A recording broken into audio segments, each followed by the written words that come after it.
السلام علیکم ورحمۃ اللہ وبرکاتہ۔ ناظرین و سامعین، امید ہے کہ آپ حضرات خیریت سے ہوں گے۔ آج ہے 8 ستمبر بروز اتوار 2024۔ معتبر ذرائع سے ایک درد بری خبر موصول ہو رہی ہے کہ حضرت مولانا منظور نعمانی صاحب رحمۃ اللہ علیہ کی صاحبزادی اور معروف عالم دین حضرت مولانا سجاد نعمانی صاحب دامت برکاتہم العالیہ کی بہن اور حضرت مولانا زکریا سنبھلی صاحب دامت برکاتہم العالیہ شیخ الحدیث دارالعلوم ندوۃ العلماء کی اہلیہ کا آج صبح تقریباً 6:30 بجے انتقال ہو گیا ہے۔ انا للہ و انا الیہ راجعون۔ آپ حضرات بھی کمنٹ باکس میں ان کے لیے ایک دعائیہ جملہ ضرور لکھیں۔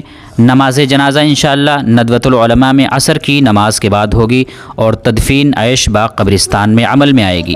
اللہ تعالیٰ مرحومہ کی مغفرت فرمائے، درجات بلند فرمائے، سیئات کو حسنات سے مبدل فرمائے اور جنت الفردوس میں اعلیٰ مقام عطا فرمائے، لواحقین کو صبر جمیل عطا فرمائے۔ السلام علیکم ورحمۃ اللہ وبرکاتہ۔